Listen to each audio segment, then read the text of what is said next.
Having a precise discussion about the uveal tract tumors, we must know what the term uvea basically refers to. Uvea is basically a collective term which is used for the iris muscle, which is conjoined with the ciliary body, and that is basically continued backwards to form the choroidal plexuses layer. So all of these structures are basically collectively termed as the uvea. Now, there can be neoplastic conditions arising in all of these uveal structures.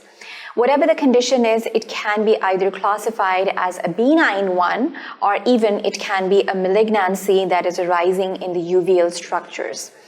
So it's very important to distinguish whether a condition is a benign condition, whether it is a harmless congenital condition that has been acquired by the muscle of the iris, or is it a harmful or a cancerous condition that is arising in this uveal tract. This is, again, as a clinician, very important to definitively diagnose a patient to be suffering from a benign kind, or either it is a malignancy that can metastasize and be a horrendous condition for the patient.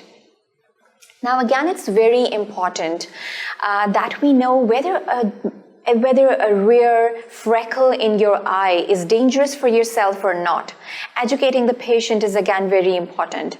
Sometimes there can be freckles in the iris or even in the scleral portion of the eye, and they are basically harmless freckles. It's, again, the duty of a clinician to just monitor these freckles, whether they are growing in size or whether they are changing in color, and that would be the signs to indicate the malignancy in some sort of the uveal tract.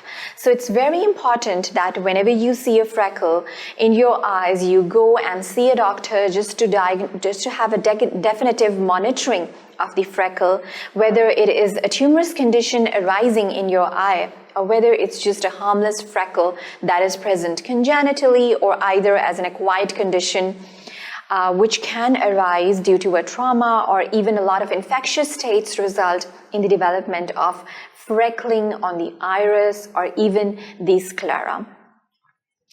What are the limiting signs and the clinical features that the patient would usually come up to you in cases of uveal tumors? It's, again, very important to know the fact that the usual complaint over here would be the blurring of the vision. Now, this can be a gradual onset of blurring that is noticed by the individual, and then finally it's taking the shape of a scotoma, a permanent scotoma that is a part of the visual field defect. So these would be the complaints that the patient would usually come up to you with. Then obviously the signs of photophobia, night blindness, and even the blurring of vision, the lacrimation, the signs of irritation can be observed. As seen in all of the neoplasms, the pressure symptoms are, again, very important. If the neoplasm is at the back of the eye, then there would be a proptotic factor that would be observed by the patient. That is the outward protrusion of the eyeball due to the pressure symptoms. Generally speaking, you should basically ask the normal individuals, and the normal individuals should be educated about the fact that if they notice a mass that is surrounding the eye and is increasing in size, they should definitely go and see a doctor, because that is how they are usually, the ocular tumors are diagnosed. Now, usually when we have these uveal tract tumors, we must know how to classify these uveal tract tumors. A general rule to this kind of a classification is either they are of a benign variety or either they are of a malignant variety. Now, how often do these tumors metastasize? It's, again, very important that you know the rate of incidence to these ocular tumors. Almost 5 to 6 cases per million people in the United States have been reported with these uveal tract tumors. So they're not quite uncommon. And as well as you must know that these uveal tumors might metastasize, that is, they might spread to the distant parts of the body. So it's, again, very important to have a complete monitoring of these kind of tumors.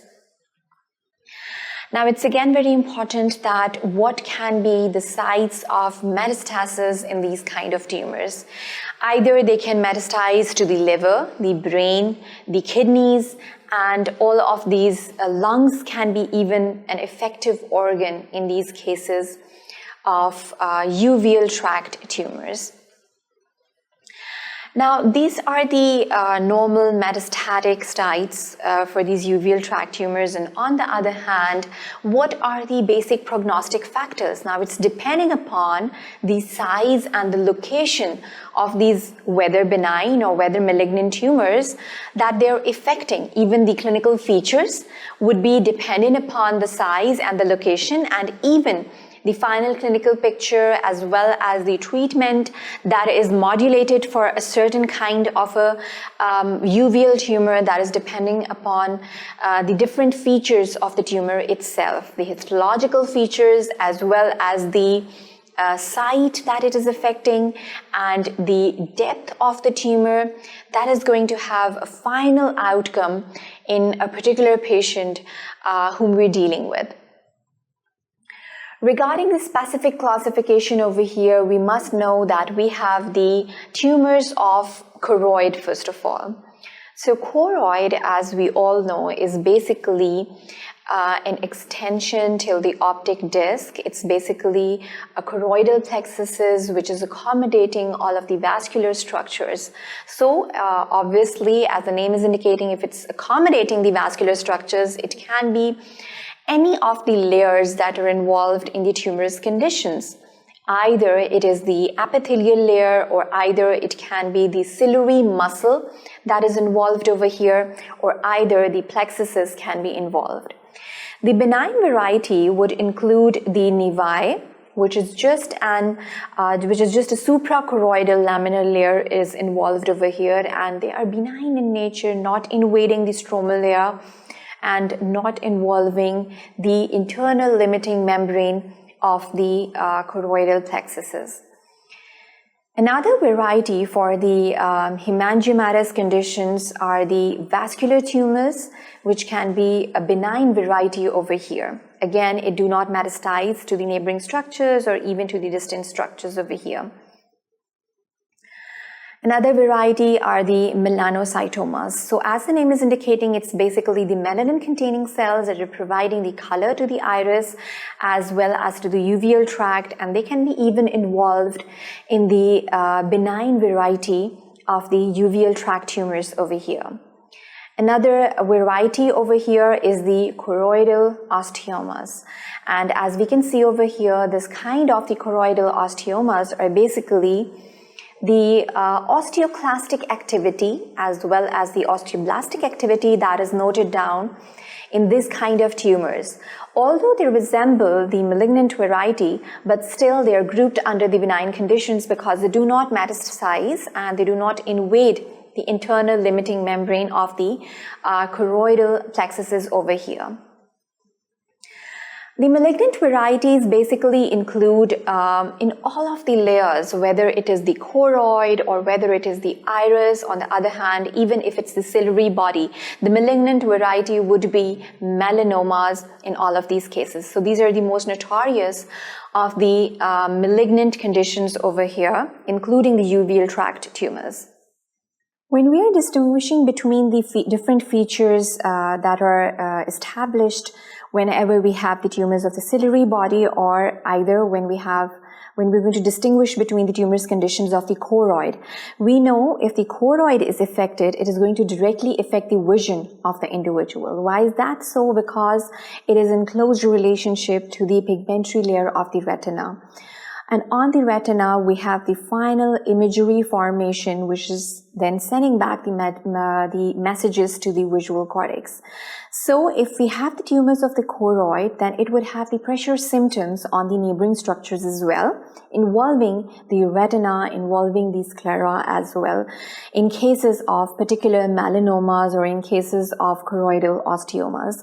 So the typical clinical picture or the clinical presentation would be quite different in cases of choroidal tumors as compared to the tumors of ciliary body or to the tumors of the iris. Particularly, the function of the ciliary body is to help in the accommodation reflex. As we can recall, when we discussed the applied anatomy of the ciliary body, it was discussed that the main constituent over there is the ciliary muscle.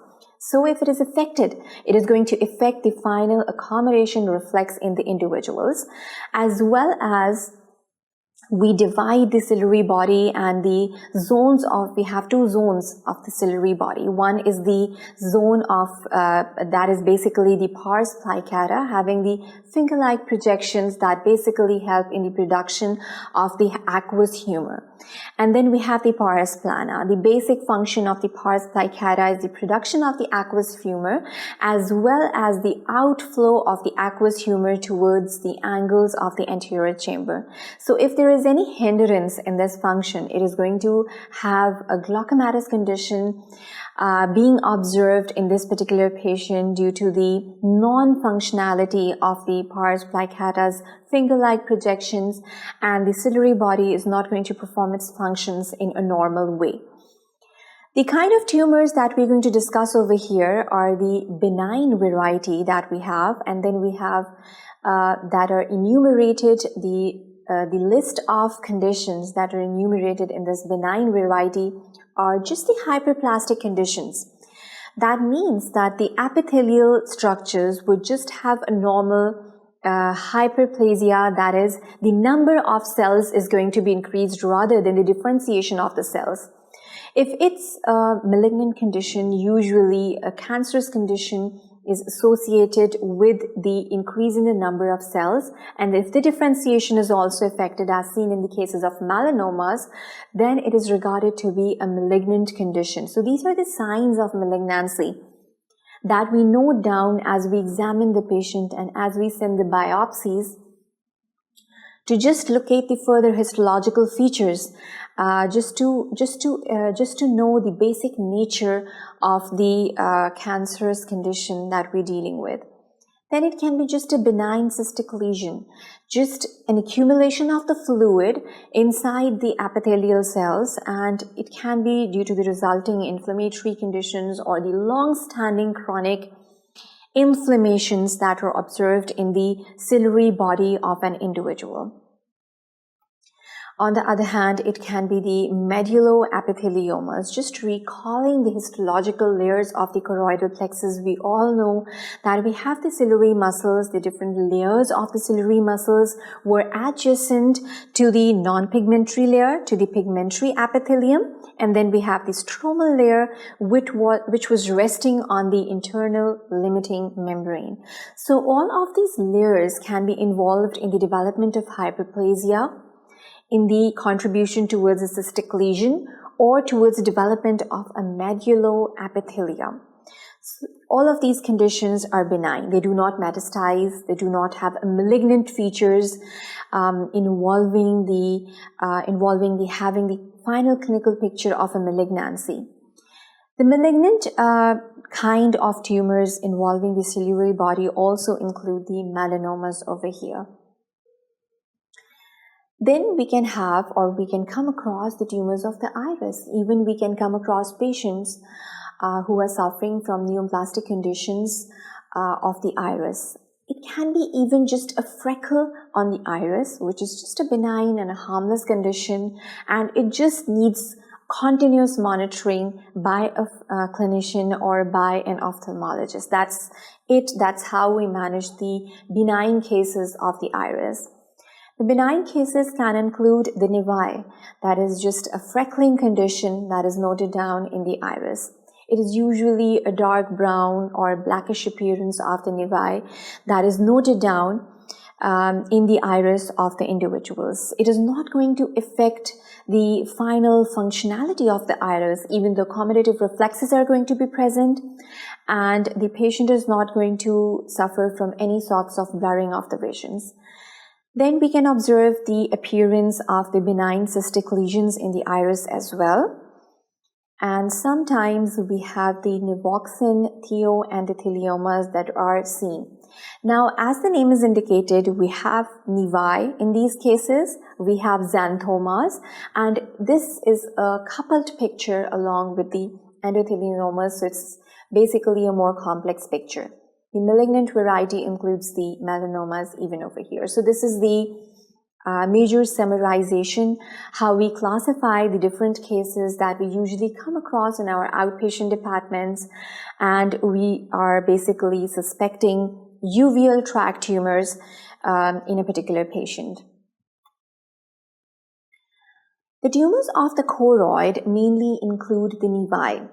Now, as we all know, choroid is basically a continuation at the ora serrata. The choroid plexus is basically till the optic disc. So it's the layer, it's one of the protective layers of the eyeball, including the sclera. We have the choroid, and then we have an inner retinal layer. So it is in close relationship to the sclera, as well as it is in close relationship to the retinal layer. Any tumorous condition that is arising at the choroidal layer, it can affect the final vision and the final outcome of the individual. The definitive diagnosis is depending upon the fundoscopy and the ophthalmoscopy of the individual. How do we monitor a case of a nevi that is occurring at the choroid? First of all, we're going to educate the patient that it can be just a harmless condition that has been seen in a lot of patients. We're going to just look for any sort of malignant changes if they're occurring at the level of the choroid.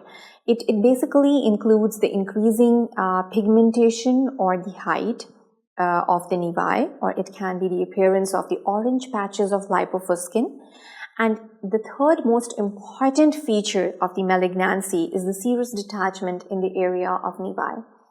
So these are the pointers towards the fact that this nevi can be proceeding towards the malignant changes in the individual. On the other hand, we have the choroidal hemangiomas. So as we all know that the choroid has been accommodating the vascular features as well. So there are a lot of vessels going on, and we usually observe the hemangiomas in the vascular tumors. That is, hemangiomas is a terminology which is indicating the kind of the vascular tumors that can arise in the choroidal plexus. They will have their pressure symptoms on the retina, and it can even present as the presentation can be of the blurring of the vision and the wavy lines that were observed by the individuals due to the development of these kind of vascular tumors at the back of the eye. On the other hand, we have melanocytomas. As you can observe on fundoscopy, we see these darkish patches that we can observe at the back of the eye. So if they're involving the macular area, or if they're involving the area of the optic disc, it is going to affect the vision most importantly in these patients. The prognostic factors, again, we're going to look for the signs of malignancy even in these sort of tumors that are the melanocytomas. Then we have the choroidal osteomas, and as the name is indicating, we'll be looking for the osteoblastic and osteoclastic activity in these kind of choroidal tumors. The accumulation of osteoblasts or osteoclasts and the differentiation is very important over here. You need to look for these signs. And any signs of malignancies that are coupled up along with this kind of a condition are known as the choroidal osteomas in these particular cases. The malignant melanomas of the choroid are again very important. Now, this diagrammatic representation is the classical picture that you would look for in patients of the malignant melanomas of the choroid. As you can appreciate over here, there is this sponge-like appearance, this whitish sponge-like appearance that is observed on performance of fundoscopy or in performance of ophthalmoscopy is the mainstay or the main diagnostic feature over here, and that is indicating towards the development of a malignant melanoma of the choroid. It's the development of this melanoma is between the layers of the sclera and the choroid plexus. So this melanoma or this development of the melanoma and what are the signs is again very important. Obviously, the clinical features would depend upon the sites that are involved. For instance, if it's the macular region that is involved in the development of this melanoma or this malignant melanoma of the choroid, then the central vision, the most central vision is going to be affected in these individuals.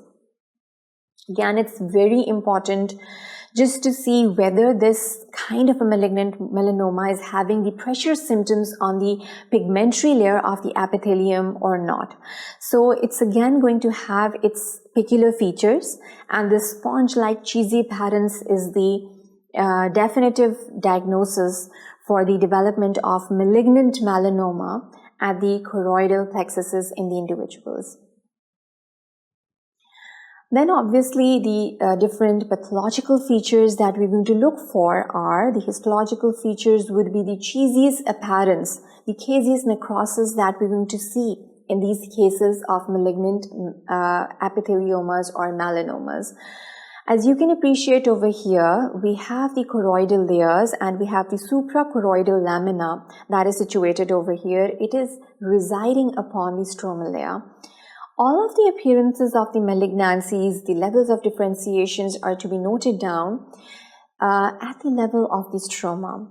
The levels of the histochemical staining techniques that are used, for example, either they are eosinophilic or either they are basophilic, is again very important, and that is going to just highlight the fact whether this kind of a tumor is highly differentiated or it is an adifferentiated kind of a malignant melanoma that we're dealing with. We have the typical classification, which is based upon the histological features known as the modified calendar classification. If we have the spindle cells that are most importantly seen in these melanomas, that would be regarded as the spindle cell melanoma. On the other hand, we have the most epithelial variety. If it is seen at the stromal layer, then it is going to be regarded as the epithelioid cell melanomas. And then we have a mixed variant, which is showing the features of the spindle cell melanomas as well as it is showing the features of the epithelioid cell melanomas over here. Finally, we have a necrotic picture.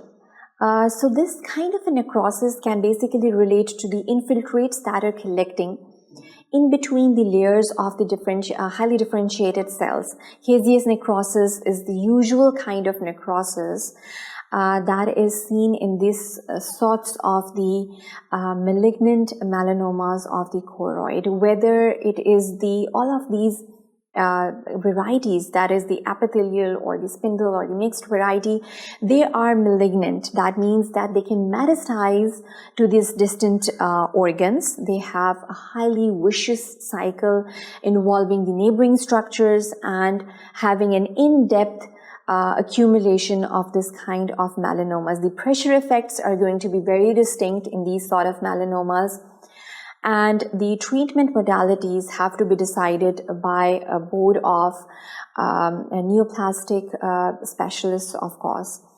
The malignant melanomas of choroid, we have different stages to it. So basically, we divide it into the 4 stages. Starting off, we have the quiescent stage of the malignant melanomas that proceeds towards the glaucomatous conditions, and which is also known as the glaucomatous stage in these individuals. And then finally, we come across the stage of the extraocular extension. So as the name is indicating, it's a malignancy that we are dealing with. So it's going to affect the neighboring structures as well, and that is basically the 3rd stage of the malignant melanomas as we see in these patients. And finally, we have the stage of the distant metastasis. That is the key factor for all of the malignancies that we're going to come across with. Either it is the quiescent or the glaucomatous condition or an extraocular invasion involving the nasal cavity, or even due to the cavernous sinuses, venous thrombosis that can occur involving the cranial fossas, specifically the anterior cranial fossa can be invaded by such malignant varieties of melanomas at the choroidal structures over here. quiescent stage, and what are the clinical signs that you're going to look for as a physician.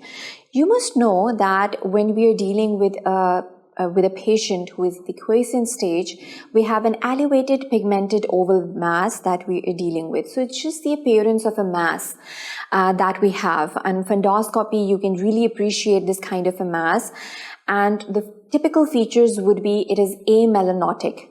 There would be no signs of pigmentation over here. The orange patches in the pigment epithelium can be noted down, as well as we can have the exudative retinal detachment. Sometimes there are features in which there is a collection of the fluid underneath the retina, and that leads to the signs of the retinal detachment. This kind of a retinal detachment is termed as an exudative kind of a retinal detachment due to the fact that we usually observe a subretinal or intraretinal hemorrhage, coupled up with the fact we have choroidal folds that are seen in this kind of a variety, as well as vitreous hemorrhage. Now, this kind of a vitreous hemorrhage would lead to the signs of floaters that the patient would complain of. The floaters can be the free floaters that are encompassing the posterior chamber, and that is why when the patient is going to come up to you, he's going to give the symptomatology of seeing these moving black spots in the visual field. So it would not be a distinct dark spot or a visual field defect, rather than he would complain of floaters, and that is indicating the appearance of vitreous hemorrhage, and the stage over here would be an exudative retinal detachment as seen in these patients. Moving on, we have the glaucomatous stage. The word glaucoma refers to the increase in the intraocular pressure. The clinical features over here in this kind of a stage would be the severe pain and redness that is observed, or that you can even see as a sign in a patient. The patient would complain of excessive watery discharge. The conjunctiva is sometimes chemosed and congested. Sometimes there are the features of superimposed bacterial infection, as you would observe in these patients. And that is how you're going to manage these patients, that either they have a watery discharge or either they're going to suffer from chemosis and congestion as well. Signs of corneal edema would be observed, and even the anterior chamber would be quite shallow in these patients. Finally, when you would ask the patient or when you would examine these patients, there would be a fixed pupil, and that would be even in a dilated state. So that is going to relate to the fact that the ciliary body is not performing its functions in a proper manner. The lens is sometimes found to be opaque, obstructing the back view, or even it can be an infectious state that is involving all of the neighboring structures. The cornea is involved, the uveal tract is involved, the sclera, all of the ocular structures, and a complete typical clinical feature are seen. And the intraocular pressure is going to be raised in this stage of glaucomatous conditions. The glaucomatous condition is basically arising due to the fact that the angles of the anterior chambers are blocked due to the inflammation and due to the factors of chemosis, as well as there would be an obstruction in the outflow from the anterior chamber to the posterior chamber. So that is going to give the effect of an increase in the intraocular pressure in these patients. As well as sometimes it can be a combination of iridocyclitis as well, as seen in these patients of glaucomatous stage.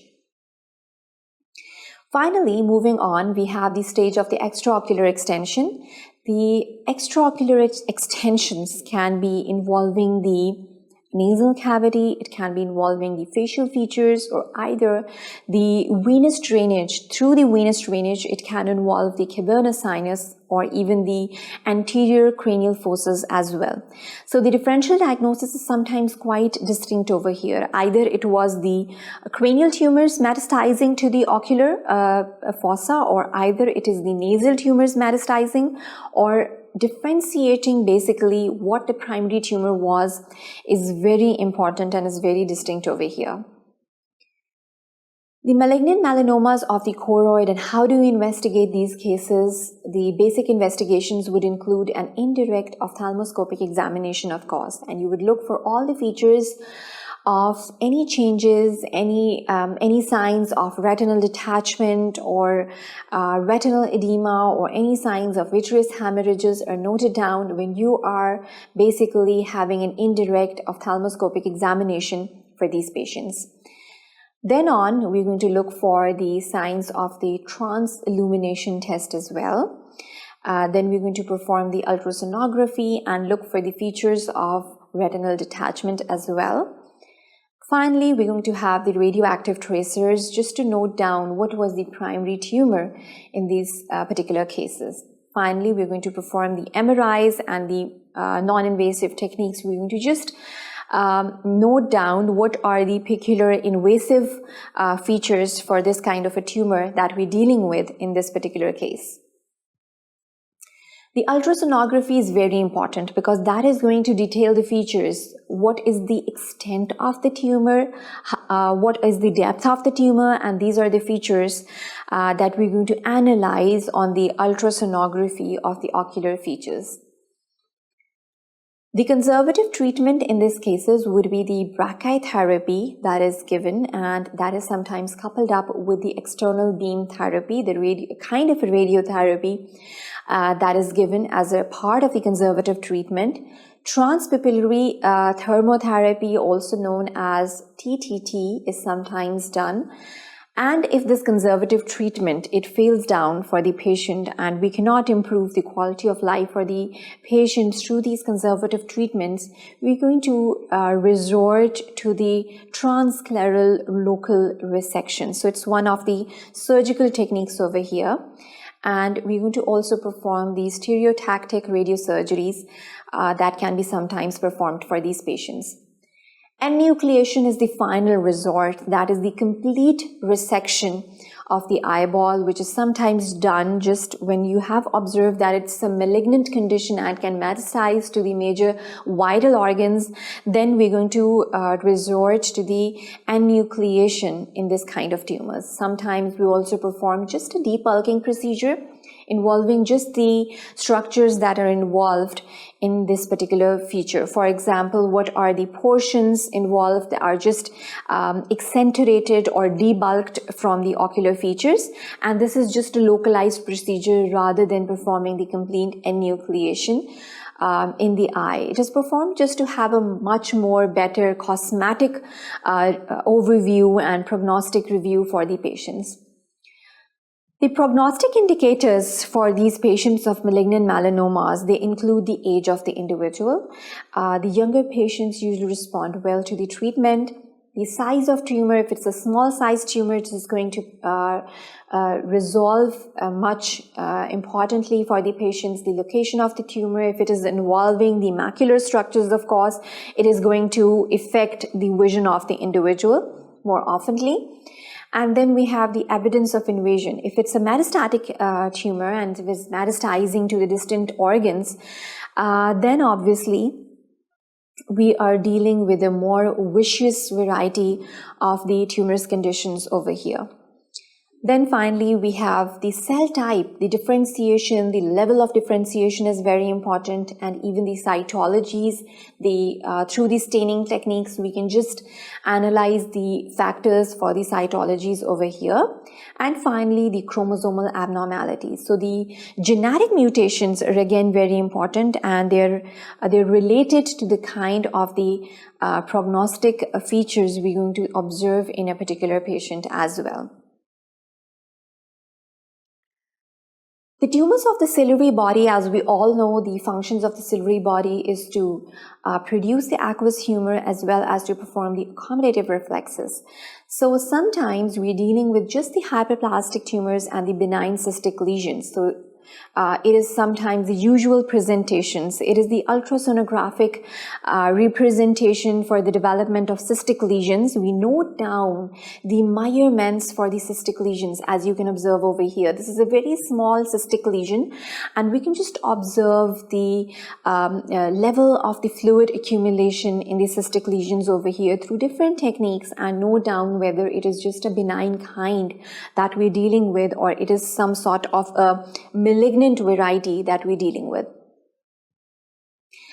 Then the tumors of ciliary body can involve another variety, which is known as the medulloepitheliomas, also known as the dictyomas. The levels of differentiations are very important over here.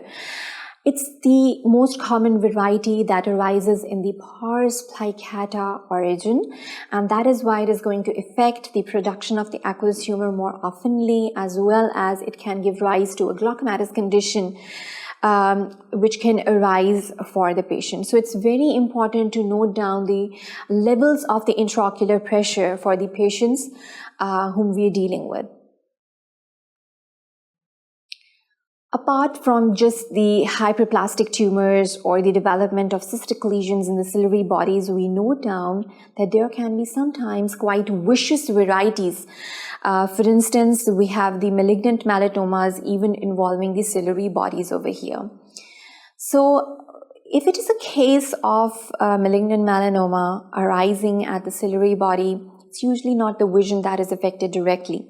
It's an indirect way involving the intraocular pressure to be raised for these individuals, involving the cornea, and finally the vision is affected in these individuals. It's quite invasive and is going to invade the neighboring structures, as well as the distinct structures are also going to be invaded. The earliest features over here are the slight hypotony that is observed due to the relaxation of the pars plicata features, and then we have the unaccountable defective vision. Finally, the features would be of a localized sentinel dilated episcleral veins. There would be the features of congestion noted down in the sclera. So these are the features that are associated with the melanomas of the ciliary body specifically. Then it can be even the anterior spreading of the tumor. If it is involving the facial features, the anterior displacement is very important. Subluxation is noted down. Even the cornea can be affected. Even the lens can be affected. And if there is the cloudiness of the lens, if it is the development of the cataract in the lens, then it is going to affect the final vision of the individual as well. Finally, we have the stages of secondary glaucoma that are noted down for these individuals. Pressure effects are the major effects that are related to any kind of melanoma. So we'd be looking for the signs of epibulbar mass if it is present, and usually it can be present temporarily, or even it can be a nasal presentation of this epibulbar mass in the individuals. Then finally, we have the posterior spreading of the tumor that takes place. It can involve the venous drainage can basically involve the cavernous sinuses. Then we have the exudative retinal detachment. If the retina is involved and there is the collection of the exudates, subretinal fluid is collected, it can lead to the retinal detachments in these individuals. The treatment would include the enucleation. If it doesn't respond to the conservative treatment quite well, we are going to resort to the technique of enucleation, or sometimes we resort to the iridocyclectomy, depending upon the condition of the patient and depending upon the neighboring structures that are involved in a particular case of malignant melanomas. The tumors of the iris are going to involve the nevi. They're usually the benign variety. Cosmetically, they're usually treated by the contact lenses, the colored contact lenses that are given to these patients. This is a benign condition. You're just going to observe for any signs of malignancy in these patients. Then we have another variety which is known as the naevoxanthoendothelioma. So it's another variant, and as the name is indicating, we have a nevi a prominent nevi in the iris, as well as we have xanthomas, that is the accumulation of the fat. As you can observe, we have a prominent nevi that is coupled up with the accumulation of the fatty yellowish deposits, as well as it is coupled up with the endothelioma. So it's basically a collective picture. We have endothelioma, we have a nevi, and we also observe some sort of xanthomas also in these patients. If all of these are encroaching upon the pupillary area, then it can even distract the vision or disrupt the vision of the individual. Then we have malignant melanomas of the iris, and the malignancy, the feature of malignancy is the basic feature over here. If it is metastasizing to the distant features or the distant visceras involving the lungs, brain, liver, or even it can metastasize to the neighboring structures involving the cranial fossas or even the nasal cavities. Distinctively, it would be a nevi, a distinct nevi that is noted down apparently on the iris. The treatment would include either a wide iridectomy for these patients, or either we can have the iridocyclectomy that is also observed in these patients. And sometimes if patients do not respond well to the conservative treatment, we often refer to the techniques of the enucleation, that the complete evisceration of the orbital cavity. So it's again very important just to make sure that we stop the metastasis to the distant visceras or to the vital organs. It's very important to perform this enucleation procedures in cases of malignant melanomas. So over here in this particular lecture, we dealt in with the different neoplastic conditions of the uveal tract. That basically involves the tumors of the iris, the tumors of the ciliary body, as well as it can be the tumors of the choroidal plexuses. We have the basic two variants, having the benign variety as well as the more notorious variety, which is the malignant melanoma, which we usually come across in all of these structures. It can metastasize to different vital organs, and it can be quite a complicated picture sometimes to deal with these kind of ocular tumors. So as a clinician, you should be well versed with this subject, and you should know how to make out a management plan for these patients, just to have a better prognostic outcome in these patients. The final outcome should be a better quality of life that is observed for these patients of ocular tumors. So that is the end to this lecture. Thank you for watching sqadia.com.